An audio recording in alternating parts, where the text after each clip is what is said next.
కేటీఆర్ మదం మాటలు ఒకసారి చూద్దాం. ఇక సన్నాసిని కలెక్టర్ గా పెట్టిండ్రు. సిరిసిల్ల కలెక్టర్ పై నోరు పారేసుకున్న కేటీఆర్, వీళ్ళ నాటకాలు ఎన్ని రోజుల్లో చూస్తాం, నేను అంత మంచోడ్నేం కాదు, అతి చేస్తున్న కలెక్టర్లు ఎవడన్నా అతి చేస్తున్న కలెక్టర్లు పోలీసులు అధికారులతో వడ్డీతో సహా చెల్లిస్తా. అతి చేస్తున్న కలెక్టర్లు పోలీసులు అంటున్నా అతి చేసినట్టు కనిపించలేదా మరి? అప్పుడు మా మీదే దాడి జరిగింది, ఆఫీస్ పైన దాడి చేసి సిబ్బందిని ఇబ్బంది పెట్టి మా సిస్టమ్స్ సర్వర్లు అన్ని ఎత్తుకపోయి నాశనం చేసి రాడ్లు నెంబర్ ప్లేట్లు లేని కార్లలో వచ్చి మాస్కులు పెట్టి కొట్టి మా పైన 307 పెట్టినప్పుడు అతి కాదా ఇది? అసలు కనిపించలేదు అంటే కాళ్ళు ఏడున్నాయి అప్పుడు? కళ్ళు నెత్తికెక్కినాయా? మీద ఉన్నాయా కళ్ళు? అట్లుంటది అన్నట్టు. రేవంత్ రెడ్డి తాత దిగొచ్చినా నా వెంట్రికి కూడా పీకలేరు అంటూ కామెంట్. ఇదా మీ తాత నీ భాష?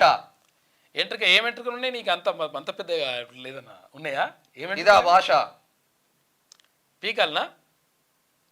అరే నీకు ప్రజలు పార్లమెంట్ ఎలక్షన్లలో బుద్ధి చెప్పిండు కదా, అయినా మారదా బుద్ధి? వెంట్రుకలు వీకుడు తర్వాత అదే వీకుడు ఇవన్నీ కథలన్నీ ఇట్లుంటాయి అన్నట్టు లెక్క. మళ్ళీ ఇంకా వీళ్ళు ఏ ప్రోగ్రామ్ భాష గురించి మళ్ళీ వీళ్ళు మాట్లాడతారు. ముఖ్యమంత్రి ఎట్లా మాట్లాడుతున్నాడు, ఈయన ఇట్లా మాట్లాడుతున్నాడు అని చెప్పేసి మళ్ళీ వీళ్ళు వచ్చి అయ్యా చెప్పిన భాష ఇదంతా మీ అయ్యా నేర్పిండు. ఏంటంటే మీ అయ్యా దీనికి ఈ యూనివర్సిటీ ఉంటది కదా బూత్ భాషల యూనివర్సిటీకి మీ అయ్యా వైస్ ఛాన్సలర్ కూడా కాదు, ఛాన్సలర్. ఇంకా దానికంటే ఇంకేంటంటే బూతు పితామహుడు అని కూడా అనుకోవచ్చు. అప్పట్లో కవిచోడప్పు ఉండే బూతులు నీతులు అని చెప్పేసి ఆయన ఒక కథ ఉండే, వేరే లోక ఖ్యాతులు అని చెప్పి అంటుండే. అట్లా అంతకంటే ఎక్కువది ఇప్పుడు మీ కథ. బూతుల గురించి మాట్లాడతారు ఈయన. ఇంకేమంటారు మళ్ళీ? ఇంకేంది సన్నాసిని కలెక్టర్గా పెట్టిండ్రట, మరి నిన్నేమనాలి? అరే ఒక ఐఏఎస్ ను పట్టుకొని, లేకపోతే ఇప్పుడు మీ చెల్లె దగ్గరకు పోయి కాలం ఏవాడ కలెక్టర్ ఏమంటే అప్పుడు మరి ఏమనకపోతుంది? ఇప్పుడు ఐఏఎస్ సంఘాలు ఏమన్నా ఉన్నాయా? ఉద్యోగ సంఘాలు ఏమన్నా ఉన్నాయా?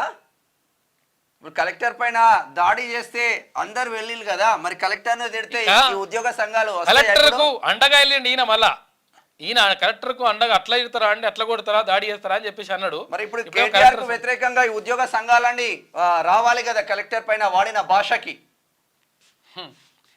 సిరిసిల్ల కలెక్టర్ పై బీఆర్ఎస్ వర్కింగ్ ప్రెసిడెంట్ కేటీఆర్ నోరు పారేసుకున్నారు.